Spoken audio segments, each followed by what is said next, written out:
That is so professional. Hello, welcome back to the Sam Beast YouTube channel. My name is David Foxon. We have gone for a way more professional setup for the first time ever. No, this is not a Teams call. We've gone and invested in a better camera and also an actual streaming platform. I don't know what the hell you'd call this, but we've gone with something a bit different to try and work it out. Now, in the series where we're looking at key stakeholders that work with ITAM, procurement are a big stakeholder that we are best friends with. There was only one person in my mind for this, a personal friend, an absolute legend, a black belt in procurement. Unfortunately, they were busy, so I had to get Harinder in instead. Great to feel there, David. I'm sorry. Mate, that had to be done. I am, of course, talking about you, Harinder. How are you, my friend? Long time no speak, man. I know. Yeah, very well. Yes, keeping busy with work, with family, just juggling life. How about you? Yeah, same, man. It's been what a good couple of years now since we used to have our. Was it Black Ops 2, Black Ops 3? I can't remember which one it was. Yeah, which one did I buy? And I just couldn't get the online. Yeah, there was one. Well, there was one that you couldn't get. I mean, I was amazing at. No, I wasn't. But there was one that you excelled in. I think it was Black Ops 2 on the old PS4 that we had many an evening of playing, honing them noobs. Honing them noobs, yeah. We need to play again. Get a PS5. Have you got one now? I have. I don't play it enough to justify it. I know that's the problem. I got it as a present for Christmas. That was the only way I was going to invest that kind of money into it. Whoa, we'll have to edit that bit out. Oh. We're recording. Well, you're not going to post this now anyway, are you? So don't worry. No, I'd have to edit it out. Yes. Yeah. Was that all part of the... Yeah. Oh. I thought you just messed around with the settings. No. Oh my God. Okay. Not a bit professional now. No, we're keeping the Black Ops stuff in. But thank you very much, Harinder, for coming on. Had to get the best professional I know that's in the procurement space. I've seen it firsthand as well. That's not just because you post a lot on LinkedIn. We've worked together, or we've seen it firsthand, etc.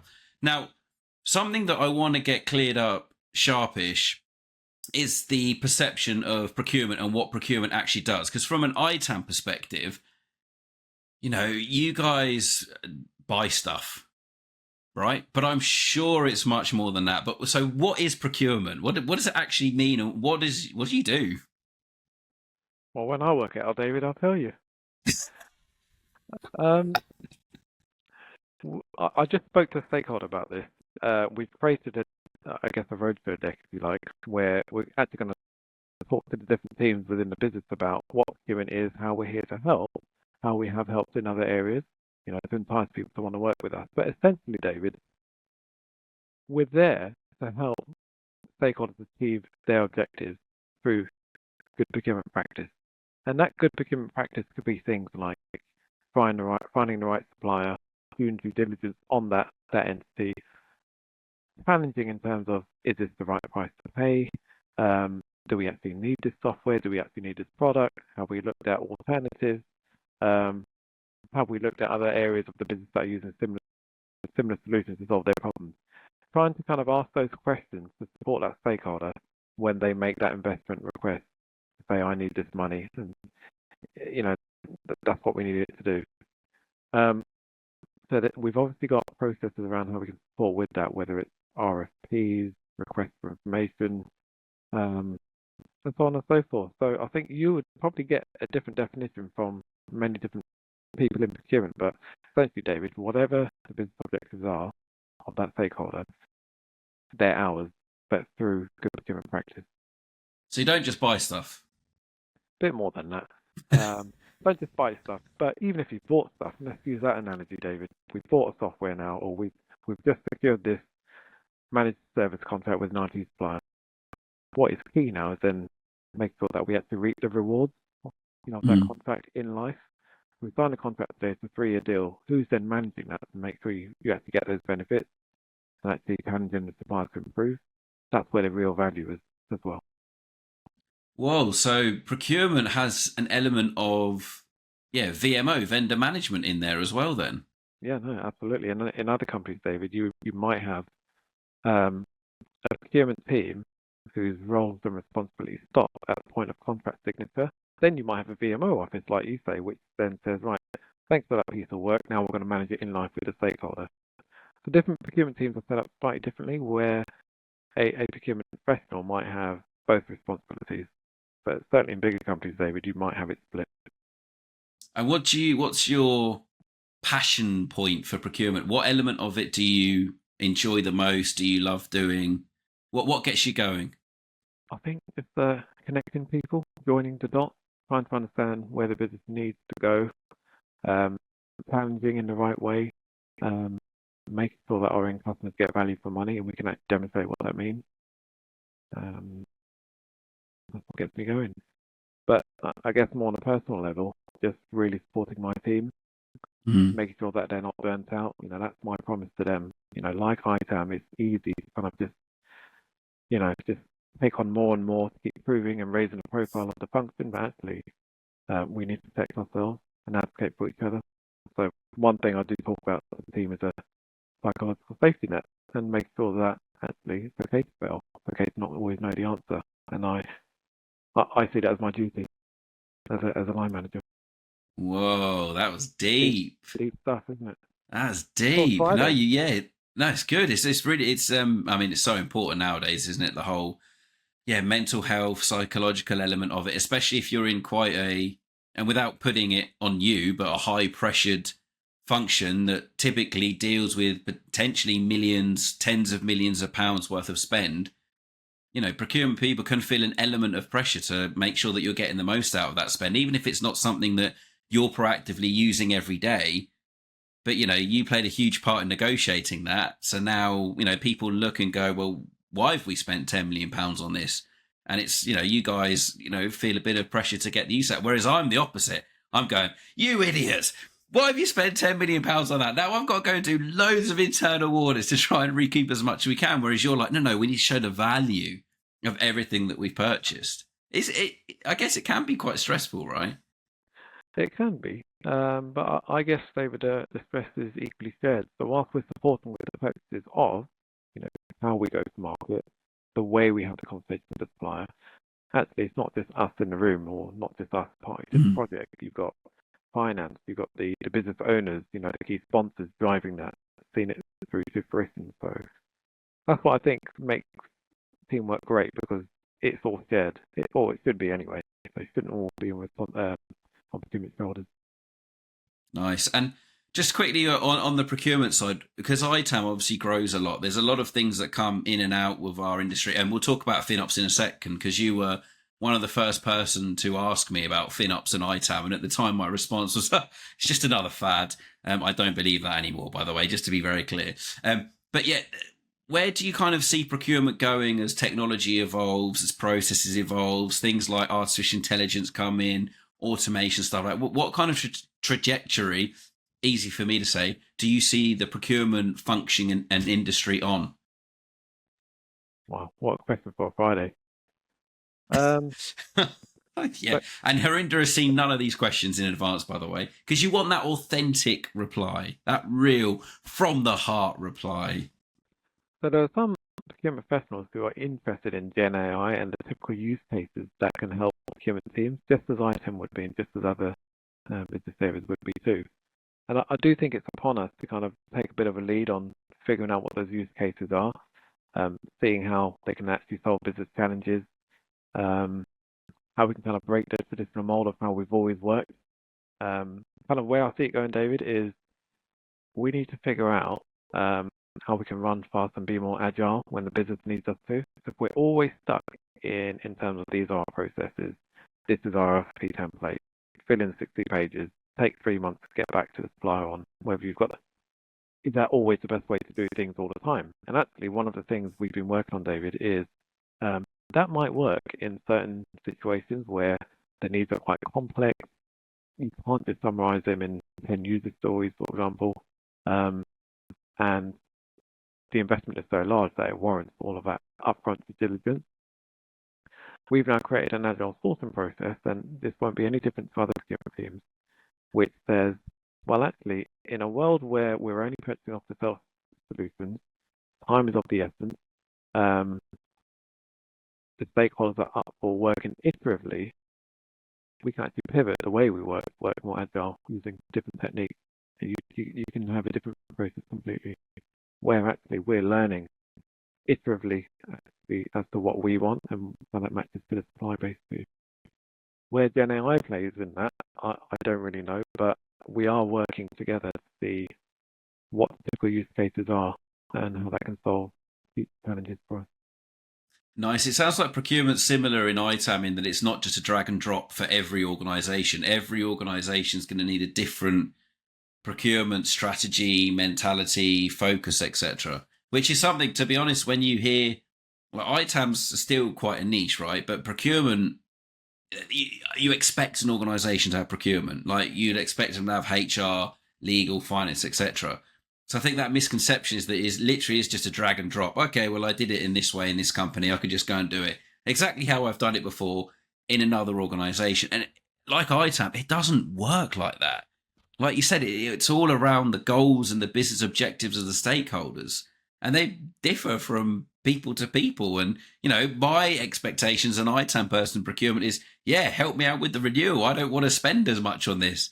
Is this the right reseller to go through? I've done all the bit in the background to say we have nothing similar to this product out there.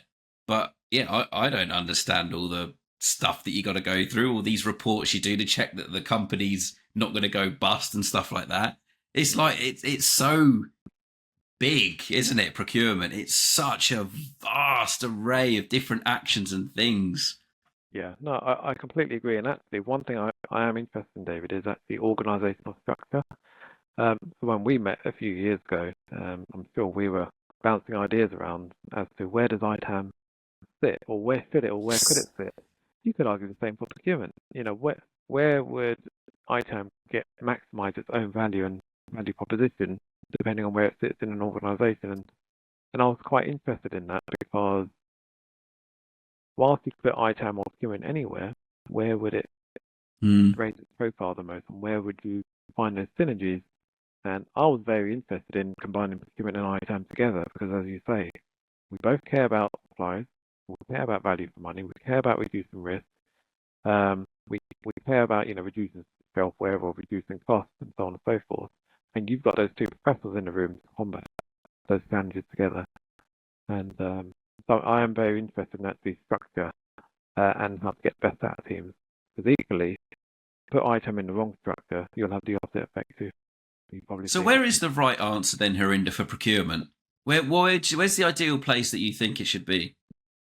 Well, what's the right answer? Same for ITAM, it depends, right? But procurement professionals will always say, hey, we need a seat at the table. What does that mean? Yep. Because equally, I think, well, if I gave you the seat, does that mean you can suddenly be more effective overnight? I still believe you can still be effective whilst having the right route, up the chain and having that support. I think what's important is having senior stakeholder support, whether you have a seat or not. If you've got an advocate, you're halfway there. Living on a prayer. Yeah. What are your thoughts on that, David? I'm getting all the questions here. Mate, did you not get the reference? Whoa, we're halfway there. Whoa, live. Oh, Harinder, man, no, you're killing me. You're killing me. Where should procurement sit, or where should ITAM sit? So, I mean, for procurement, typically it's sat within finance. Yep. Partly, I think, because the business doesn't always know where to put it, and that just seems logical because we're dealing with contract numbers, spend, etc., currency exchange, you name it. But equally, I have seen it in more of like a COO type office and bigger organizations, where because it's such a central function, it could sit anywhere. But typically, more often than not, it sits under finance, and then it's matrixed out to support and business partner with different areas. Yeah, so in an ideal world, procurement would have, instead of this whole, oh, it should report over here, it should report over there, surely it should be its own entity that reports into the CFO alongside finance. So you're two, not separate areas, but you're still reporting into the CIO, but you have that same level of seniority and, like we said, seat at the table because you're reporting directly into the CIO. And to be honest, selfishly, from an ITAM perspective, I would say something similar for ITAM in terms of there's lots of places it could go. It could go into service management. It could go into procurement. I've seen it in finance as well when there's been big cost saving initiatives and budget problems and all of that kind of stuff. Yeah.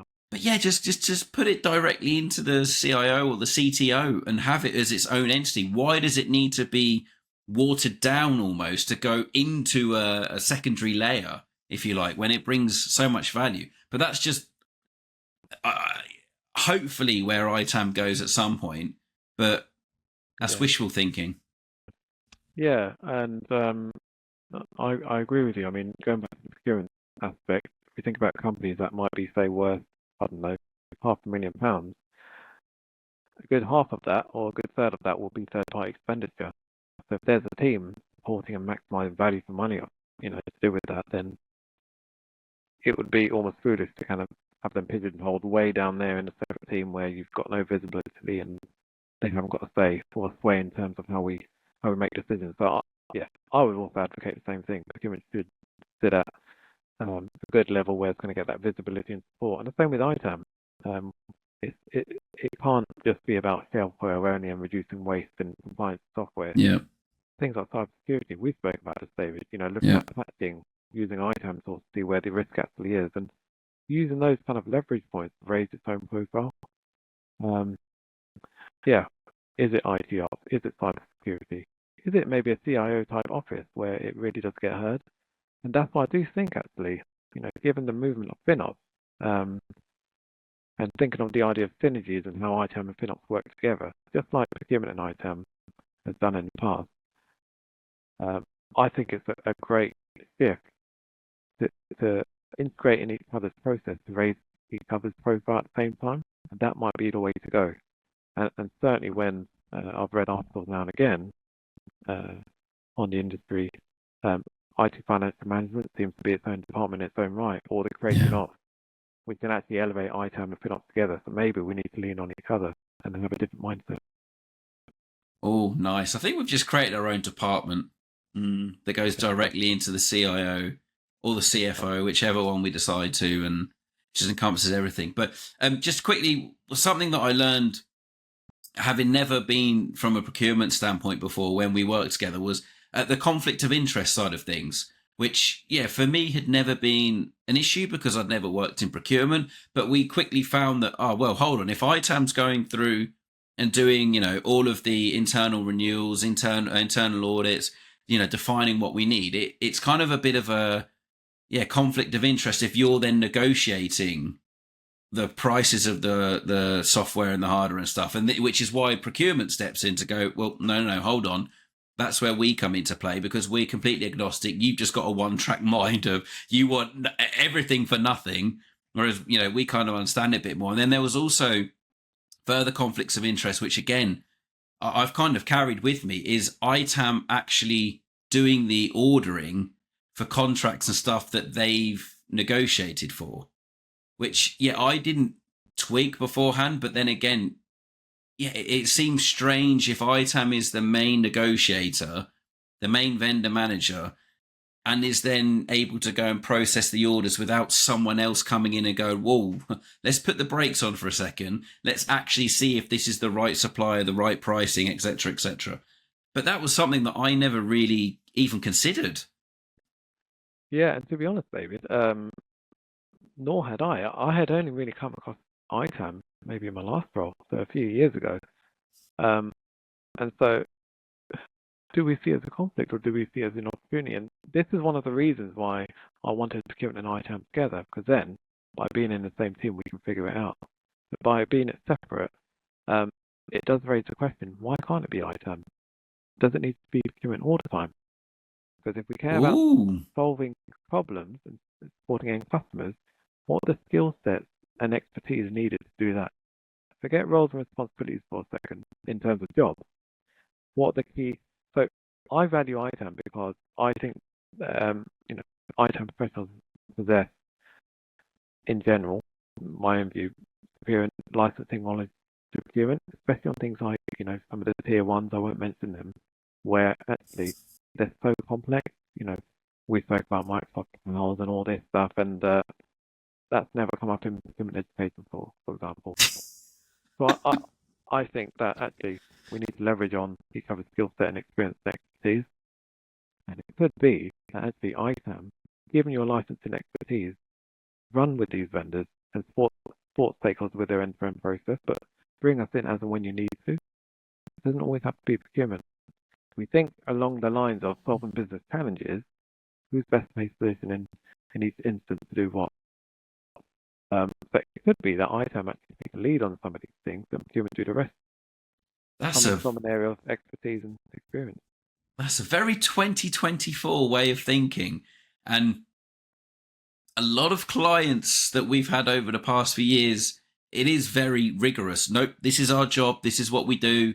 Yeah, you tell us how much we need. We're going to go and sort all that out. There's no, it's black and white. Okay, this is what we do. We guardrail. We gatekeep. This is what we've been employed for. You do your bit. We don't get involved. We do our bit. We you don't get involved with our bit. And then we tell you when the order is ready to be placed, etc. Whereas that's a really good way of, like you said, leveraging the skill sets of procurement and ITAM. But then how would it be based on kind of like the size of the agreement that's being done, for example, where you go, right, if it's under 10K, under 50K, 100K, whatever, ITAM, off you go. We don't need to be involved unless you contact us or want us to be involved. Whereas if it's over 100K, no, procurement will lead on that one. That's a significant amount of money for the organization. We need to make sure all of our ducks in a row. How would you, from a procurement side, prefer that split? Yeah, what you're describing, David, is rules of engagement between what ITAM and procurement does. Because if we were both in a room and we had to explain to a business stakeholder, you go to this person for this, that, but we need to be clear. And it's all about clarity, right? So those rules of engagement would illustrate those things. So if it's under 10K, there's no appetite to change. The business are happy with the product, and it's a straight renewal. Given I know procurement priorities are, they've got lots going on in terms of third-party risk management, supply due diligence, ESG, sustainability, and make sure that we actually screen suppliers in a new and different way. They've got a lot going on procurement at the same time. So in which case, why can't ITAM take a lead on, maybe with respect, some of those low-level renewals, but then equally look at it in a different way? Something like an Oracle, something like a VMware. I don't know if I'm allowed to mention these names or not, but Yeah, you go where the ahead. Yeah. licensing knowledge is so complex, and we won't have that knowledge, David. Equally, why can't ITAM take a lead on those?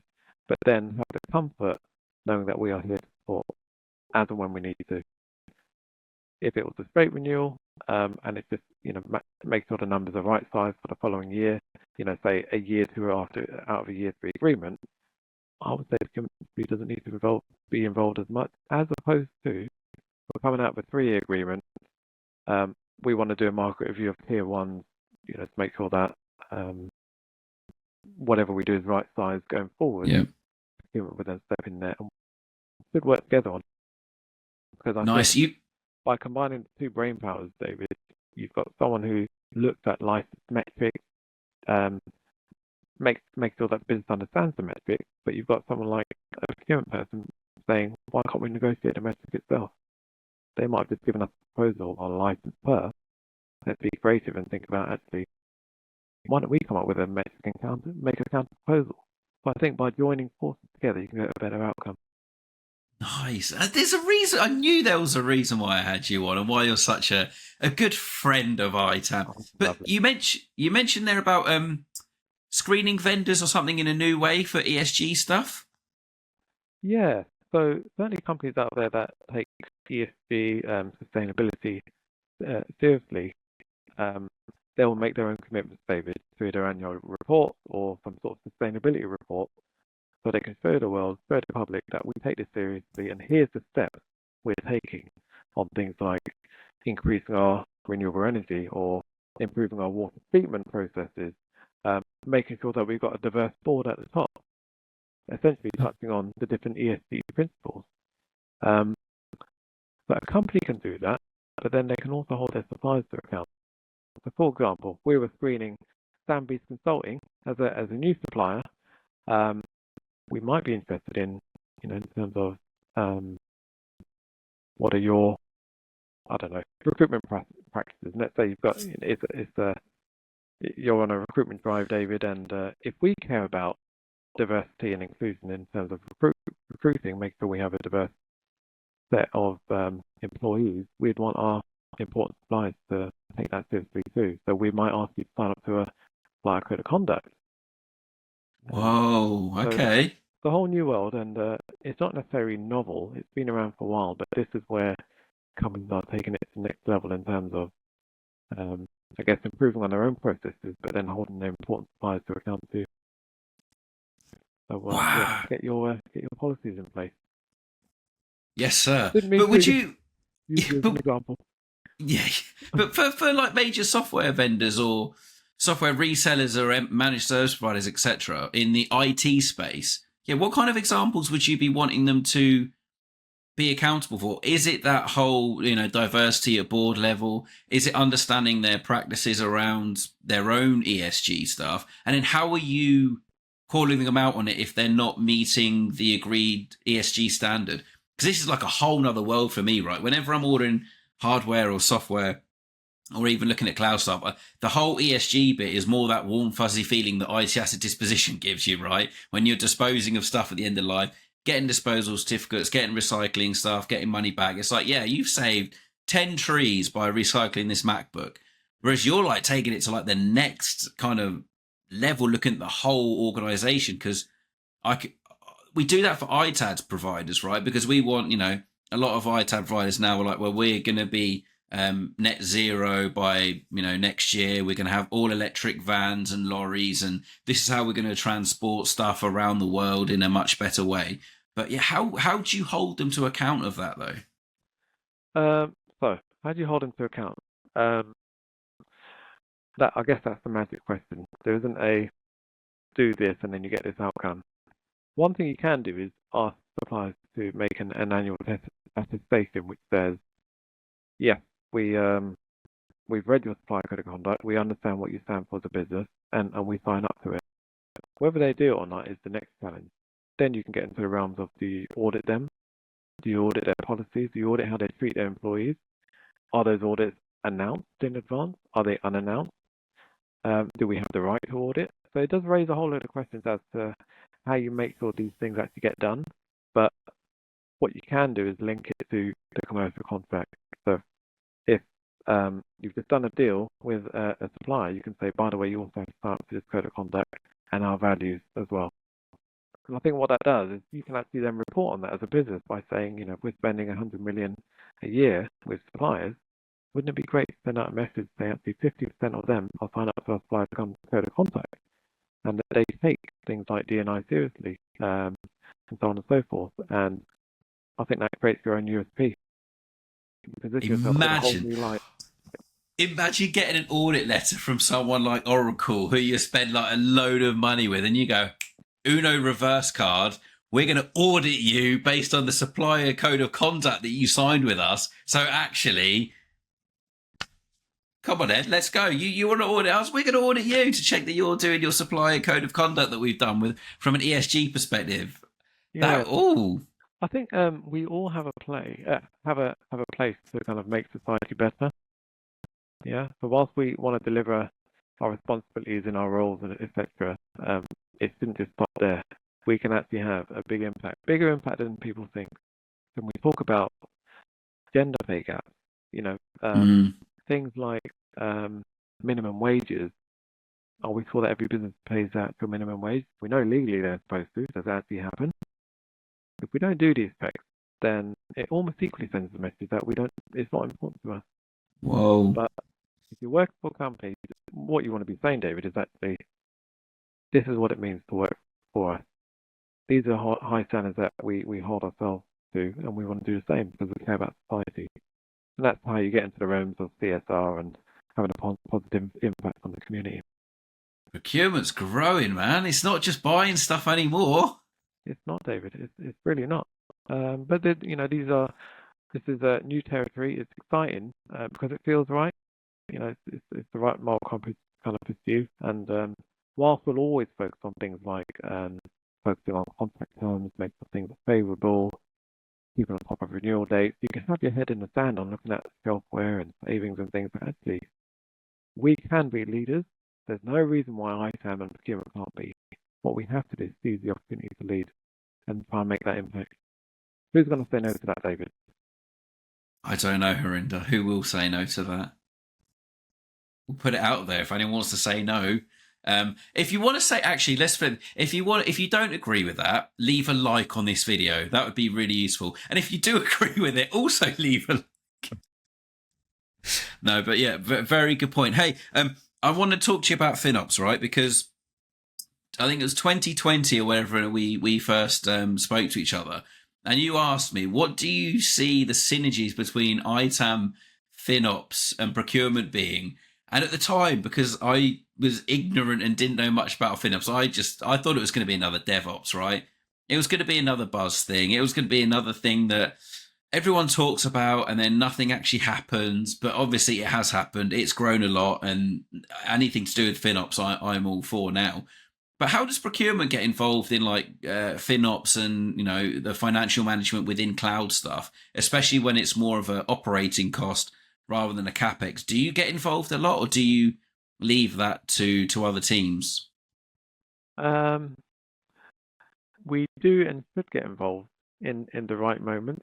So whilst we might not be looking at a detailed granular level on resource utilization, EBS snapshots, looking at glacier storage and all these things, we have to equally respect their profession and kind of how far FinOps has come, looking at all usage and year-on-year trends and things like that. Where procurement could play is things like spend commitments. So when we do an enterprise spend deal, committing to X amount with a cloud provider, how we looked at break-even point, how we actually tested the numbers. When you look at forecast spend, where did that forecast come from? Just to make sure it's all credible and it stacks up. Because once you've signed, you've committed the company. Equally, you'll notice, David, most cloud providers now have their own marketplaces. So you can buy third-party software off there. And that software can be the same as just buying it from a reseller. It's just a different way to transact. And I think procurement should think about how it plays a role there. Because in my mind, it shouldn't be any different to how we buy from a reseller. It's just a different way to transact. Key questions might be, well, what terms are you transacting under? Is it a standard ISV terms and conditions via the cloud provider? Or is it the or is it the software providers, but just via the cloud provider? Do we actually know? You know what I mean? Because via reseller, it might be a bit more. Yeah. So is procurement getting harder with this? A little bit, yeah. Because it's easy, I guess, to bypass. You can just go on the cloud provider console, click a button, you've got software. And this is a challenge that I guess finance might have because it doesn't go via the traditional PO process. So equally, when they see, I don't know, cloud spend going there, they think, well, our traditional controls are tech, unforecasted expenditure. So it's not, I guess, a procurement problem. It's also finance and other companies as well. Equally, cybersecurity, they need to be involved and make sure they're screened for the right areas too. But where we see problems, we can turn them into opportunities. And so what procurement, I guess ITAM and others need to think about is where should they play in this, and how can you make your processes integrate with things like FinOps? So the next time a company wants to buy something on Marketplace, how are we going to drive a better outcome, make sure it's gone through our processes? We both worked with another procurement legend called Richard Hale during our MO time, and I remember when we got credit card expense things back through and we saw software and IT services on there, he would have kittens. He would just not be a fan of anything coming through credit cards. He was like he had a heart of procurement, didn't he? He was like a proper love procurement. What a guy. But yeah, even credit card spend's a pain, isn't it? It's like, it is a pain, but then you can see it both sides of the coin because some of these software providers who might have just been created in the last few years might not even have a PO and invoicing system. In which case, they've only been created, so they say, to accept credit card payments. Um, but see, paying by credit card isn't necessarily a problem. It's just the payment method. The problem is it's when we don't know about it. Yeah, but So, going back to when you're doing due diligence, right? And there's reports that procurement run on the financial stability and security look at organisations as well as to whether they've got their own practices in place. But if a software vendor, for example, it's that new almost that doesn't have a PO system, credit card only, would that not be ringing some bells for procurement to go, hold on a second, they don't sound like an outfit that could potentially support our organisation, the size of company that we are, the reputation that we have. And if we're just ordering through credit cards on Stripe or PayPal or whatever else, like, are they going to end up posing us a risk further down the line? Are they going to go bust if they don't get enough PayPal transactions? Is that not a red flag for you guys to go? it's a flag, I guess. It's more of a red flag for the business whether they accept that risk. Our role is to highlight the risk. Someone needs to Right, accept okay, it got or you. reject that risk. Um, if we knew about the credit card, I guess, payment methodology being the only option, then it's then important to go in with our eyes wide open. If we were buying an off-the-shelf software product, that if they went bust, how much would we lose? If we're talking hundreds, but that increased enhanced functionality is better than the second option, it might be worth the risk. As the key is, Dave, going in with your eyes wide open and understanding why a credit card might be the only option. So, in the eyes of a software provider or a supplier, credit cards guaranteed them payment. So if the buyer went Yeah, bust, the credit card guarantees them payment anyway. right. Equally, what does credit card payment mean? It means that they get paid within 3 to 5 working days, generally. Instead of your net 30 or next 60 days, that actually supports their cash flow too. Where procurement can, I guess, play in this space is screening suppliers on their financial, cash flow statements, balance sheet, profit and loss, to make sure that they are actually making money and they're on an upward trajectory. Because if they still accept, I guess, credit card payment, but they look quite healthy, the next question is, where is the risk? So I think we can approach it in two ways. I think lots of people are easy to kind of dismiss credit cards as, oh gosh, difficult. But then there might be an opportunity there that we don't want to miss. It's to my earlier point though, it's when we don't know about it, that's where the Yeah. problem is. Because then it's going to bypass TDA, technical reviews, ITAM, procurement, legal. It's when these teams don't know about it, whether it's credit card or not, that's where the problem is. The The next question is shadowness. the shadow IT-ness. The next question is, what are we doing as part of our process improvement to solve that next time it happens? So you mentioned about the payment terms. Now, again, this is a real bugbear of mine, and 9 times out of 10, it's a bugbear of procurement as well, aka you. Is when you go through the whole process of the negotiations, you agree the quantity of licenses, the license types, where it's going to be distributed. You've done the internal audits, procurement have done all of the contractual side of things, and then that payment term is missed. It like their 30 days comes around and the vendors contacting ITAM and procurement going, it's where's the money kind of thing. That's not a procurement issue, right? That's more finance. Am I right?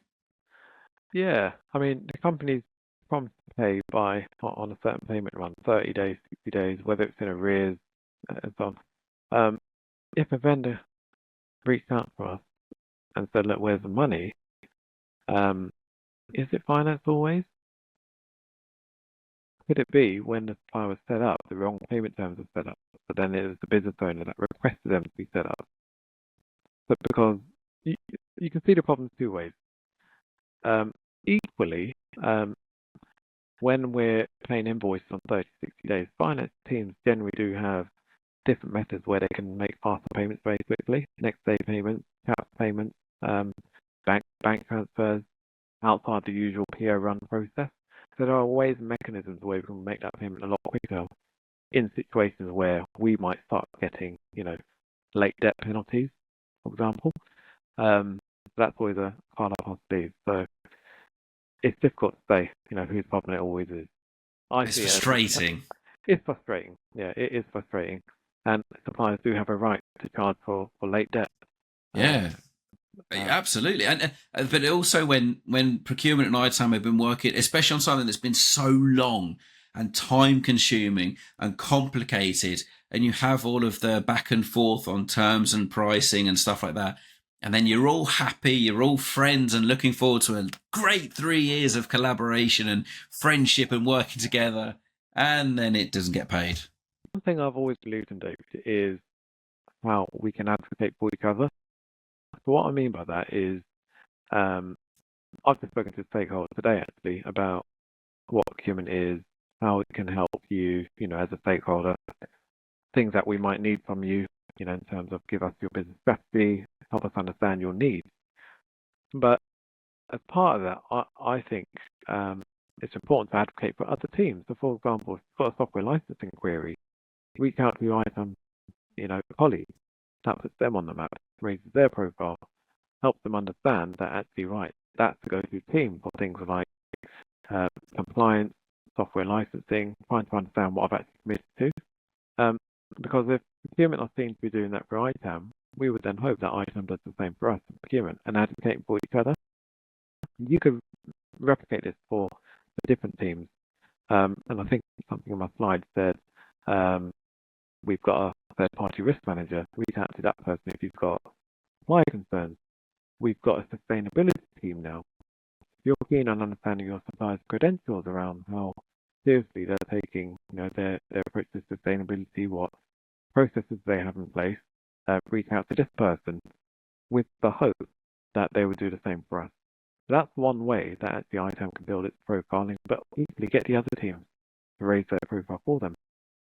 So But expanding on that, yeah, how can what can ITAM do more with procurement so that maybe in the organization you don't talk to procurement as much as you'd like or as much as you should, or you just want to kind of get your foot in the door with procurement so that ITAM can show its value? What, as a procurement professional, what would you be looking for? What would be a great win for ITAM, for procurement to go, yeah, this is worthwhile doing. Yeah, I'm going to get you guys involved. What would be that first step in the door to proving our worth to you guys?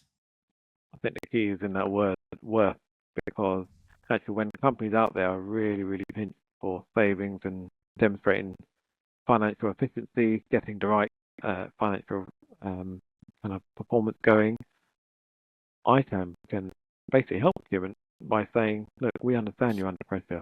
We know you've got savings targets in your objectives. Guess what? We can help you with that. We've and But let me show you an example. We bought 500 licenses last year. We've just run our usage report. We're not even using 200. X amount of times multiply those 300 licenses equals waste. Make sure you don't renew on the same numbers next time, but that's just one product. So actually, we can help you save money procurement. That might be the way, and then you can embark on things like unfavorable terms, supporting with budget decisions, um, and so on and so forth.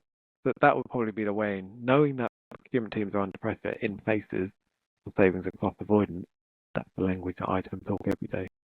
Nice. Okay, so if you want to help your procurement teams, go with some savings. Show your worth with some money. Money talks. Okay. And last question, Harinder. It's been awesome. Thank you very much for your time. We've been trying to get this for like years, man, and it just doesn't reply to my LinkedIn messages or WhatsApps anymore. It's just like, just doesn't reply. He's a busy man. For me, isn't But it? Never what? you. Never me. But no, dude. From a professional standpoint, like, what's your next area of interest, like into growing your procurement knowledge or your business knowledge and stuff like? You mentioned a lot of soft skills in there as well about team management and leadership. Is that something you're looking to kind of go into a lot more, or is there a particular area of procurement that you're looking to do? You know, that kind of thing. I mean, I still feel like I've got a lot to learn, David. Um, Don't we all, my yeah, friend? it never stops. Uh, I'm just always keen to make an impact. So whether it's things like sustainability, because I know my current company cares about that deeply. It's really, really trying to move the needle. especially on things like D&I. I've taken on an additional responsibility as part of work for our race network, our REACH network, which stands for Race, Ethnicity and Cultural Heritage, really supporting our colleagues that might face challenges, for example. But also things like just make sure that I do the basics as a manager, so supporting my team, make sure that they feel heard, listened to, supported, that they feel that they've got the opportunity to develop. I really find that rewarding. So less about me, more about just making an impact.